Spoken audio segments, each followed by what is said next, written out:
All right, everybody, welcome to the Leadership Mastermind podcast. I am your host, Mitch Peak, and this is my amazing co-host, Miss Laura Brandeo. Hello, Mitch. I'm so excited for our guest today, and I want to introduce everyone to Eddy Perez. He is the president and CEO of EPM, Equity Prime Mortgage, which is based in Atlanta, Georgia, where he oversees operations, sales, revenue, marketing, compliance, and technology. Oh, my goodness. As co-founder of Equity Prime, he was recognized as Inc. 5000, and he has excelled within the mortgage industry, being named one of the nation's top mortgage bankers, recognized in NMP's 40 most influential mortgage professionals under 40. Throughout his distinguished career, he has held multiple executive positions, and prior to co-founding EPM, in 2008, he operated the top producing office for Global Mortgage. He holds the prestigious CMB designation, which he earned in October 2014. He is also the current, you're not the current chairman of MORPAC. That was actually, there you go. Okay. It ends on Friday. Well, it ends, I guess, at midnight tomorrow, like the new. So there you go. And a panelist for MBA's Future Leaders Program, holds a seat on the board of directors for the MBA, and now co-chair of the MBA Affordable Housing Council. And on the Leadership Mastermind podcast, we want to provide our audience with insights and perspectives from our industry experts so you can learn, grow, and be inspired to be a leader to your clients and your teams. Okay, Mitch, let's get started. All right, Eddy, welcome to the show, my friend. Thank you. I want to get things started, for our audience pretty quickly here. So please tell me, what are the top 3 key pillars to leadership for you? First off, you got to start off with emotional intelligence. You have to understand when you're a leader, you're not really at the top. I mean, I know figuratively you are, but it's really from the bottom and you got to lead people up. So emotional intelligence is extremely important on how to lead people. Second one, I think this is a real important one. I think you got to keep things fun as a leader. You got to introduce, in a good way, competitiveness, but keeping things fun. There's a lot that we do for people in this industry. There's a lot of stresses, but if you're miserable, you're just not going to perform. And then the third one I think is always maximum preparation, regardless if you're going to speak, whatever you're going to go present. I think being very intentional, and that's what I mean by preparation, is very crucial. It's okay to have questions lined up, what your thoughts are, anything that you're doing, because the best way to perform is to have your preparation at its highest level. Totally agree. Okay, so now let's dive into those 3, okay, so that we can go a little bit deeper. So, Eddy, what have you learned in terms of emotional intelligence? And I totally agree. I mean, at the end of the day, people are not numbers. People are not statistics. People are not, how many families we brought home, even though that's extremely important. There's more going down to the core of that.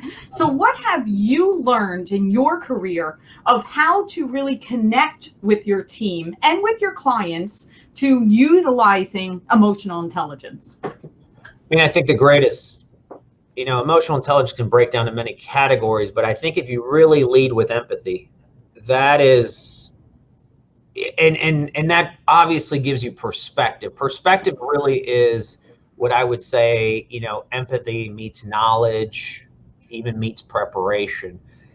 Empathy is a thing where you can put yourself in their shoes, understand, relate, really be pragmatic. I would say that that's probably the best way to really lead emotional intelligence. And the best way on top of that is also to have an emotional intelligence about yourself. Enlightenment's knowing yourself, wisdom's knowing others. A lot of people talk about wisdom, but you need to know what even activates you or what doesn't activate you, and understand just because that does it to you, it doesn't mean it to them. But really getting to know the person at the core, being interested in them versus interesting as a leader.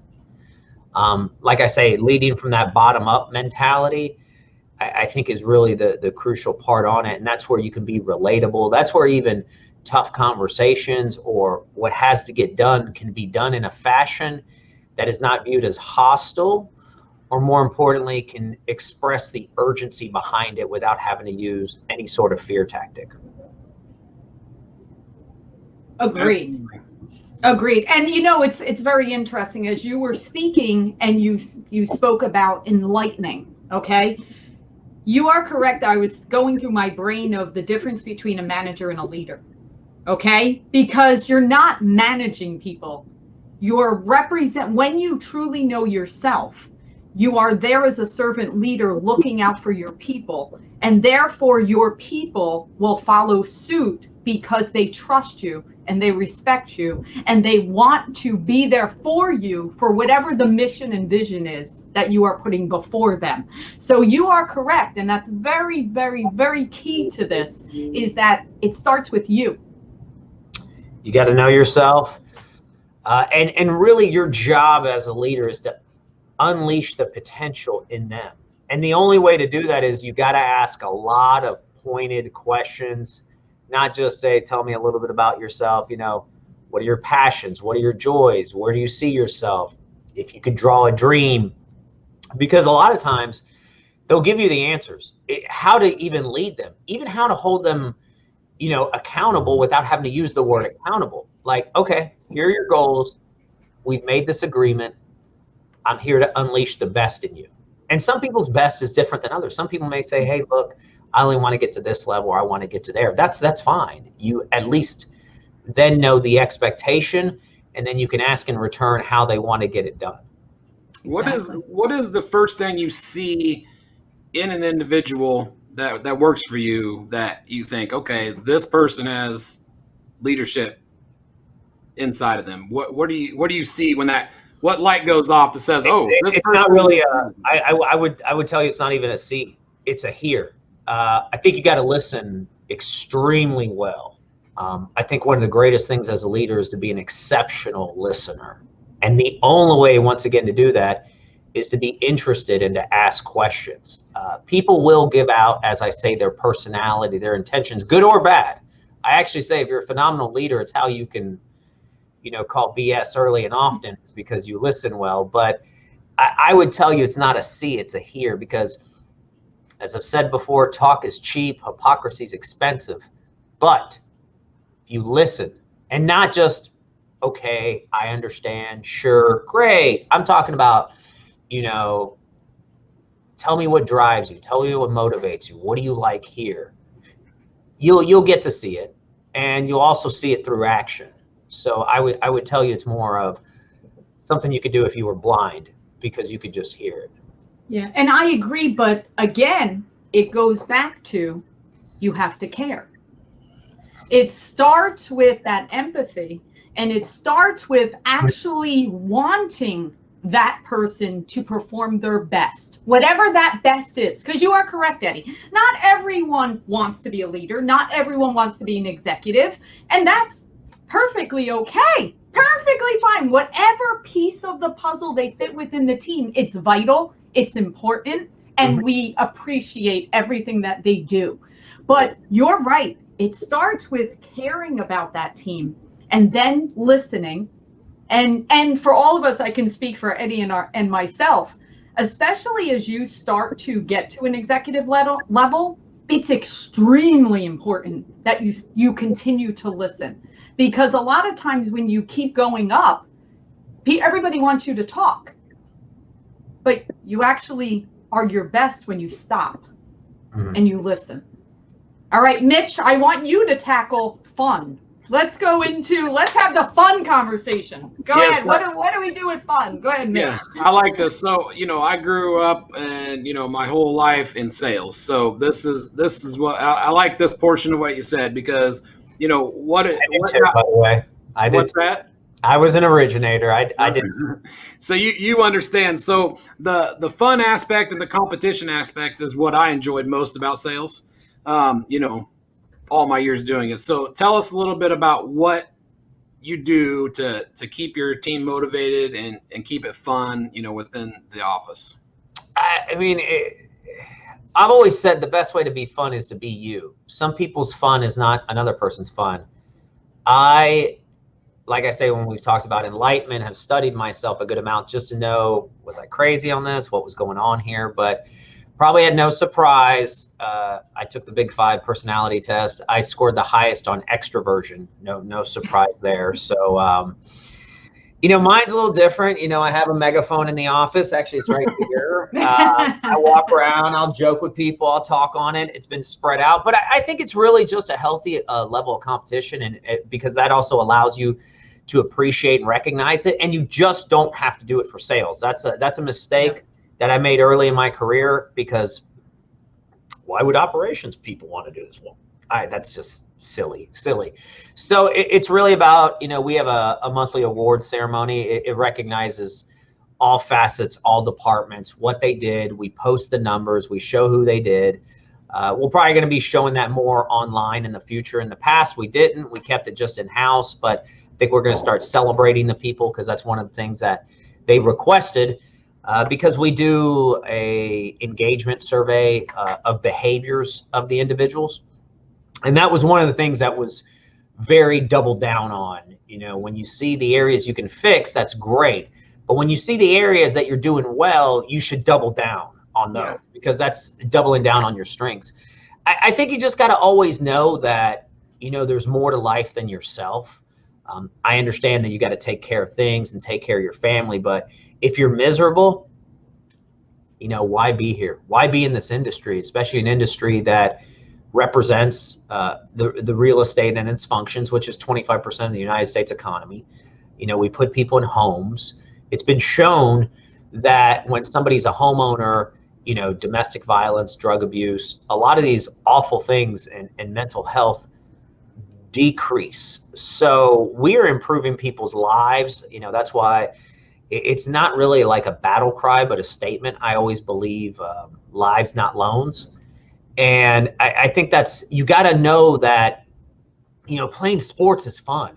So you got to bring that same energy that, yeah, you have to train. Yeah, you have to grind, but that's what allows it to be fun. And that's what allows it to be that moment. So you just got to know that you can joke with each other. There's lines there, but there's healthy competition, but it should not be a competition of, I'm going to tear that person down. You should cheer that person on. I'm not going to sit here and say that people won't try to do that, but that's your job as leadership, to not let that type of behavior be allowable. Not saying it won't happen, but like anything else in life, you got to hit it straight on. One thing I noticed about, you know, your business is the colors, you know, and I love that, because you bring your colors of, you know, your company to the office. So it's, you know, from what I can see, you know, from the videos you've done, stuff like that, I mean, it's bright, it's fun, it's energetic. And I think that probably helps, you know, right from the beginning, and rather coming into a, you know, gray carpet, gray walls. We gray did that already. We learned know. that one. We did that when we did the new build. It's just, I think in today's environment, you got to shine a light on things. And I think that's a very powerful way. And there'll be another video that comes out, because, you know, we've done the modification of, we built a gym inside of the office. We've built a training center now. We've definitely done some more modifications. But yeah, I think colors are very important, because to your point, it's not something we think about, but like, and that's one of the great things about the younger generation. They open up your eyes to different ideas. And they said, hey, you know, you're coming into a hospital. I'm like, what are you talking about? We have this nice space. They're like, yeah, it looks like a hospital. And I'm like, you know, it really kind of does, unfortunately. So, you know, a lot of that ideas came, what was presented, and, you know, our head of marketing was brilliant in the design and really putting the finishing touches on all that.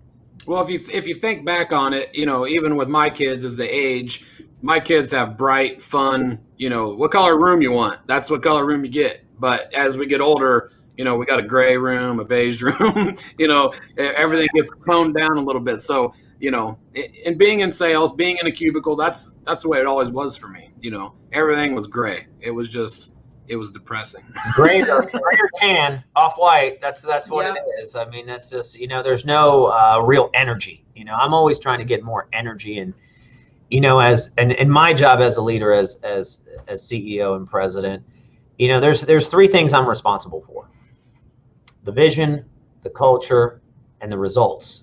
I believe you'll get the results if your vision and culture are in line. You got to really always, just like always working to improve yourself daily, just a little bit, you've got to always be fine-tuning that. That's just like a high-performance car.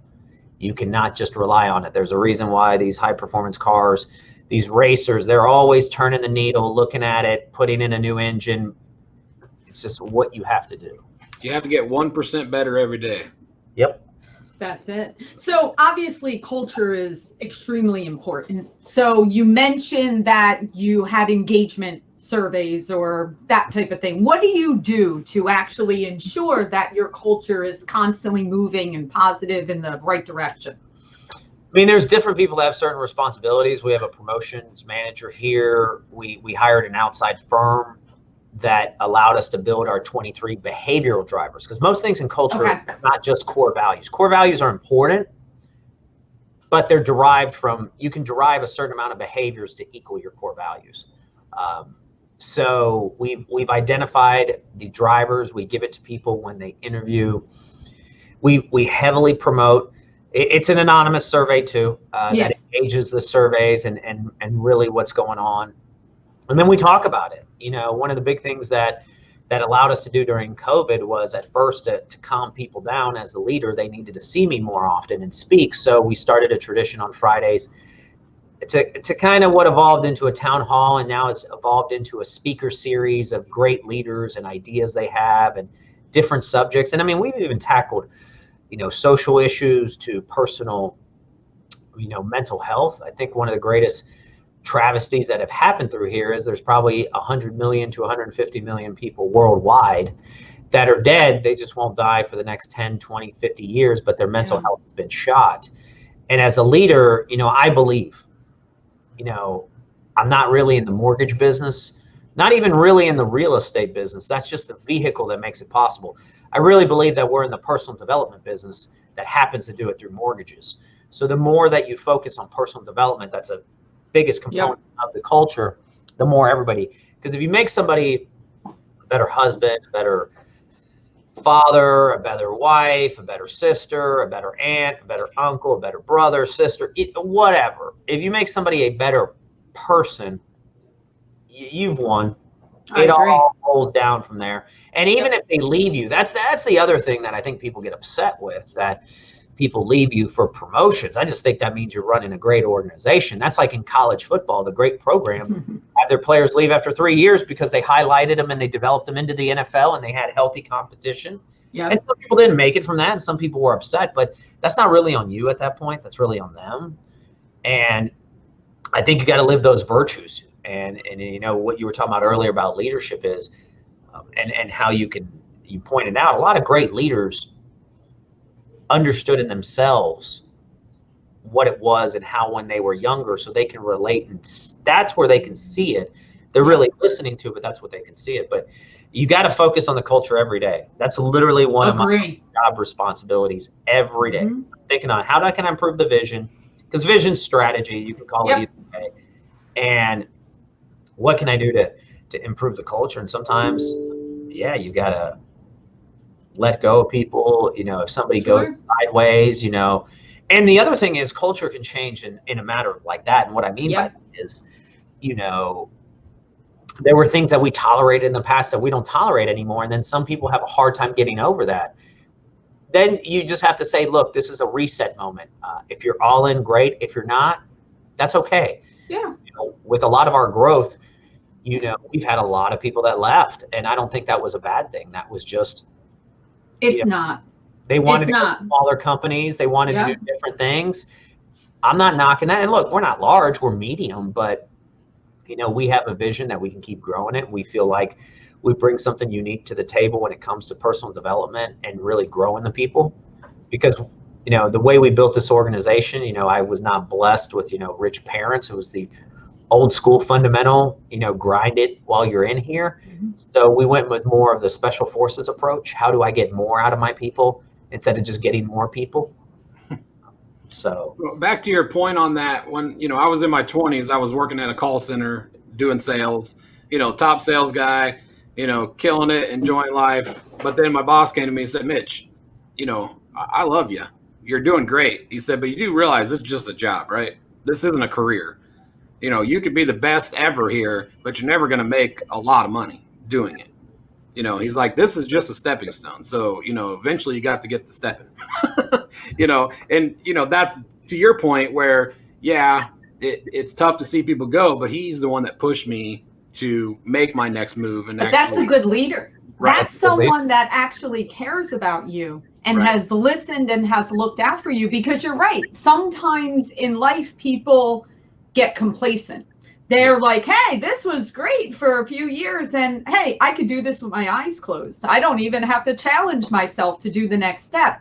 But it's up to us to continue to push people along. And sometimes that's them moving on to their next venture, which we congratulate them. You know, that's fine. That means we prepared them. That means that we did a great job of lifting them up so that they could fly. And there's it's like being a parent, right? We have to let our children fly. Right. And I took that very seriously. And within 2 months, I had started a new career. So, you know, and yeah, probably it took him to do it. You know, I could have been there 5 more years just enjoying being the big fish in the small pond rather than, you know, moving on. So that's a great point, Eddie. It's okay to let people go if they're moving up and trying to find something better for themselves and their families. Or they think it's a better fit all of a sudden, you know, like anybody else. And, you know, you've grown an organization, Laura, you see people that got you to a certain point, right? And then you had to go to the next level. It's very similar in sports where you see, okay, they got to the next level, they got to this level, but to get to that next level, we got to go here. Some people don't want to do that. They just don't. And that's okay. That doesn't mean you have a bad culture. You know, too many people focus on culture on turnover ratio, but that's if you're hiring, firing all the time, and then people are just like, oh my God, that place is awful. But you would see it nowadays on your Glassdoor ratings all over the place. So a lot of times people just got to move on. Or unfortunately, it's the hard part of growth when you're holding people accountable. They just do not buy into the new culture, and you've got to wish them, you know, the best of luck. And that's just a part of it. Yeah, it's interesting. You know, when I was growing our organization, and still to this point, one of my team members that's been with me for a long time, she equates our company like a child growing up. And a lot of times she'll say to me, Laura, when we were an infant, and then when we were a toddler, and then and it's like that, Eddie, right? Like you're going through these different cycles, and during these cycles, things are changing all around us. And we have to look at it as it's just another phase. And at some point, some people need to come and go, and we need to make changes, and that's healthy. That is a great organization that you are continuing to challenge to move forward. So that's awesome. Now, we know you've got lots of things going on in 2020 here, and you've got a whole restructure happening during the busiest time in the mortgage industry and during COVID.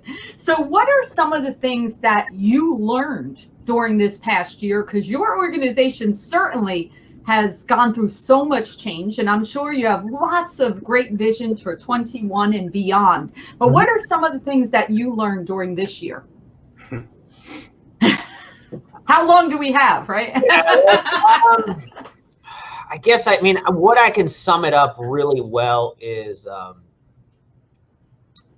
embrace the conflict. I think a lot of times as leaders, we don't embrace conflict, and nothing will cause an organization to go down quicker or destroy great employees than leaving other ones that aren't, and that don't maybe believe in the vision. I think that's a problem that we had for a long time, and we started our transformation a little over 2 years ago. This year obviously revved it up, and like when I was talking to a lot of friends and some of the challenges we've had, you know, some people made suggestions, which what I would call basically is do a temporary retreat. And I go, well, if I do a temporary retreat right now, I'm never going to learn where my holes really are, because it's the backing off that's going to make things a lot easier. We've got to embrace that conflict and really bring on all those conversations, bring on those leaders, bring on that level of the behavioral drivers and the values that we run for the culture. So what I've said is, you know, there's a way to embrace conflict, but it's constantly got to be embraced so that you can show your virtues as an organization and who you really want to be. And it's okay to talk about your challenges. Humans, for the most part, there will be those that want to talk about the past or rub your nose in it today. But what I'll say to that is most people are pretty forgiving if they see constant levels of improvements and attacking it. They understand, as much as they may not understand at that moment, because that's where emotional intelligence is very crucial. Just because they're heated at that moment, a lot of times they're not heated at you. So that's where I tell people, you know, you got to have an ability to kind of get over yourself. I think that's something you got to do. You know, at the end of the day, we all as humans share the same amount of time every day. So that is what makes us very unique with who we are with each other. And you got to understand that even if somebody is talking to you, let's just say not in the most favorable tone, they're giving you their time. So in other words, they're really telling you what you got to do. And sometimes you can't, and you got to be very candid about that. But always respect people's time, because if they didn't, they would just ghost you or go dark. Yeah, you are correct. And you just said something very key that people need to realize. When people are communicating what they're not happy about, they still are invested in you. It's when they stop communicating with you that you have lost them.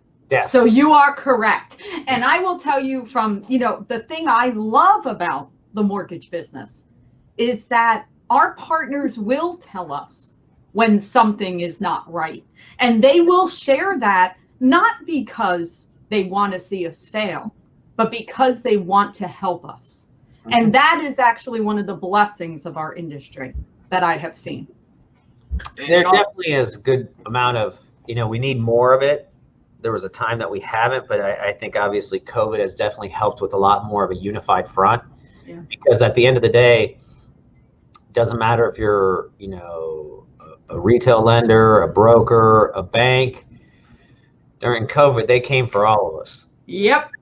So it's one of these. I tell people all the time, we're all baseball players. You may be in the American League, you may be in the National League, but at the end of the day, you know, life is a lot like baseball. You know, if you go 3 for 10, you're doing exceptional. And you got to understand sometimes things aren't going to go your way.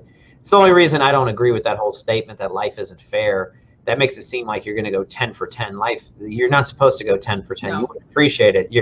If life's like I said, baseball. You can hit the ball. You can have the greatest idea, but if it goes just a little bit sideways, just like a baseball, it goes foul. It doesn't really matter. So, right. I think a lot of that can bring you a lot of perspective. I mean, I think if you're going to talk about the one thing as a leader that's so crucial is perspective and understanding timing.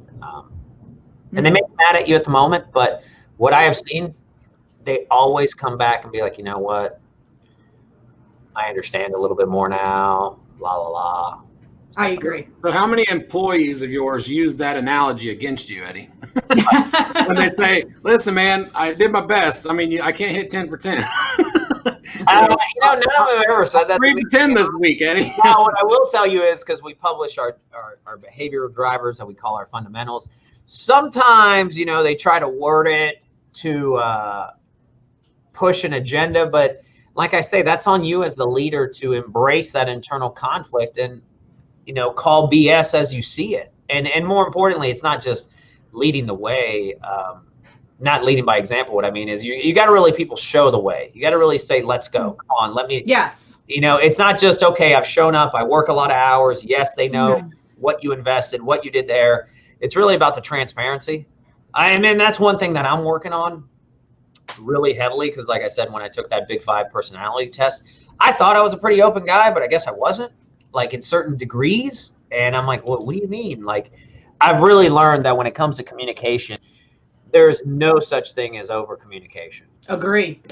There's no such thing. So sometimes when you thought you were saying something, you really weren't. And I've even noticed that with my own children. So, you know, I definitely not only want to be a great leader for the organization, for the consumers, for this country, for this great industry, for what we do for so many millions of people every year. Just think about that and the trillions of dollars we move. But even as a parent, just so I can be a better father to my kids, like I don't want to mess up these things when I thought I showed that I cared or I did these things, and I just didn't do it to the level that I should have. Well, I can say from looking from the outside in, you know, I've seen you in 2020, you know, lead in many different ways, you know, whether it's overcoming, you know, large obstacles with your business, helping others in the business, just donating your time and energy, different things. So that's one of the things that brought me to you, and following you. So I do have one question for you that maybe you can help others. What can people look for inside themselves to become a leader? First of all, you got to have the desire. That you've got to want to, and you got to also understand it's not the paycheck. This is where a lot of confusion comes. Let me explain the confusion real good here. It's not the paycheck. It's not how many people report to me. And that's where I say that's where you got to become a leader because your worker IQ is real high. Well, then you got to understand you go down to EQ, so you're on the bottom. Mm-hmm. It's not the paycheck. It's not how many people you can direct. It's really about, do I want to do great things? Do I want to get other people to get to their maximum potential? I mean, the most selfish thing you can ever do in your life is make somebody else successful. So do you have that mindset? And then do you understand the price you have to pay? Like a lot of confusion, a lot of problems that happen out there is, and a lot of leaders that self-sabotage themselves is like, all right, I've made it. Like you were saying, Laura, get complacent. Yeah, dude, I can kick my, I can do this. I can go play golf. Now I can go play some golf. Yeah. What you realize is, you don't really have as much vacation time as you think. You accrue all this vacation time. All right, if you start using it, you're going to have some problems. You just are. I'm not saying don't take a vacation, but you got to understand, in anything great in life, you got to be willing to pay the price. And the greater that you want to be, you got to pay a bigger price. Some people want to do that, some do not. So to say the one thing and to embrace the internal conflict with yourself, and you can only do this. This is one thing that I was very fortunate at a young age to do, because my father told it to me. He said, look, every day when you get out of the shower and you fog the mirror off, that doesn't really exist too much these days because of technology, but I'm showing my age, but the truth looking in the mirror. Don't lie to yourself. Even if you may be lying to the outside world, or you're an honest liar where you don't know information, so you're ignorant. That's what makes you not realize it. Always live it, but you got to accept the price, and you cannot view it as, I've worked so hard, I shouldn't pay it. I'm going to tell you, the higher you rank up, the higher price you got to pay. I like that. He's correct. And being a leader, like Eddy just said it, the biggest gift that you could give is making someone else successful. So a leader mindset is literally putting other people before you. It's not about you. So you're correct. It's not the paycheck. It's not the title. It's not any of those things. It's because you care that much about others that you want to see them grow and be successful and be their best self. And it really breaks down to just a final spiritual belief you have in yourself is, do you want to leave this world a better place? That's right. Really probably, if you want to go down to that one question, agree, yourself, that's the question. Do you want to leave it on your deathbed? Do you want to be the person on their deathbed that did not give birth to their thoughts and ideas because of fear? Mm-hmm. Or you said the heck with it, no regret. Yeah, no regret. I have no regret. Willing to pay the price. And look, I know a little bit about that this year. So, but you got to, you still got to keep things fun. And like I said, you got to get over yourself. You got to understand what you got to do. And I think it's important for people who, maybe not know they want to be in leadership to experience it. There's got to be a place where people give them that opportunity. Like I said, maybe you're taking a vacation and you want to give somebody in your office your role for 2 days, or, somebody else's role when they're gone, that type of thing, because they may not know that they are built for that, but they find out after doing it.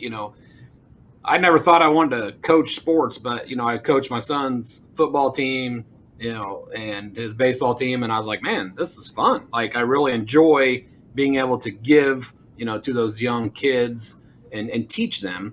And that's something I would have never thought, someone asked me to do it. And I was like, well, I guess I'll try it, and it turned out great and I loved it. So I think that's the key, is people need to experience it maybe and get an idea of what it feels like and see if it is inside of them.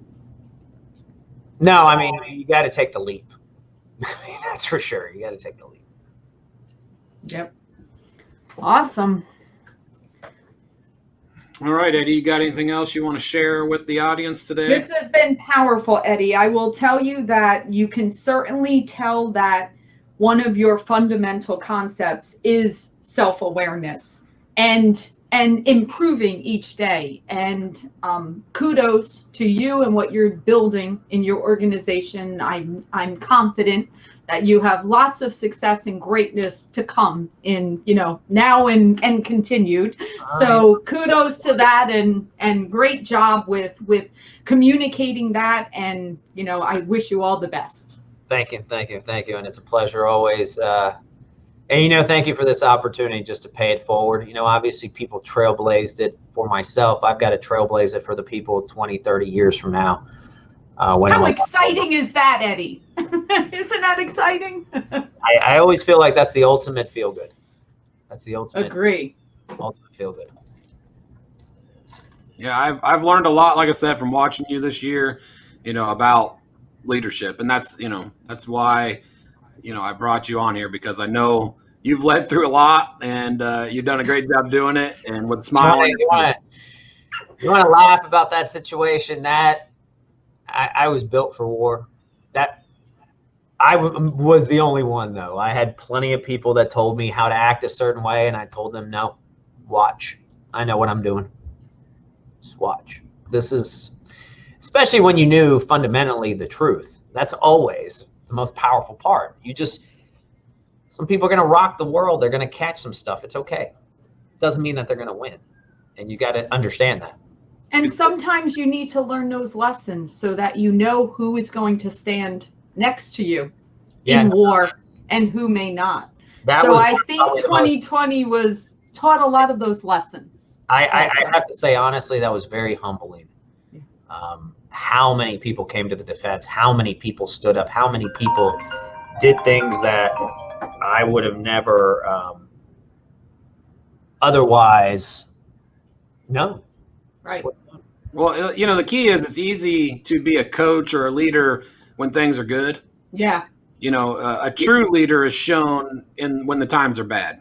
That's correct. And you see that a lot, like, in sports, where a guy takes over a team and the team's great and the recruiting's great and they're doing great. But then what happens when there's problems and, that coach isn't there 2 years later because he couldn't get back to where he started because of that. So, leading through, stuff like disasters and pandemics and, all that is definitely showing, Fox News. Real leader. Fox News. Fox News. This lunatic saying, we need martial law. Yeah, that's all. Because that's the attorney I'm dealing with. So Bring it on. I've got it, right? Well, you proved your worth in that. So bring it on. Like I said, bring it on. I always fair warn people, like, I'm a pretty kind guy. Don't cross the line. And I don't mean that as a threat. I'm not somebody that once the line's crossed, oh, I'm sorry. No, then it's done. I have just like baseball, 3 strikes and you're out rule. After that, I'm not going to be too kind. Because at that point, you're just trying to be a bully and an a-hole. So right. Yeah, everybody's got to have the line. Everybody's got to have their 3-strike rule. People deserve second chances. Most time, third chances sometimes.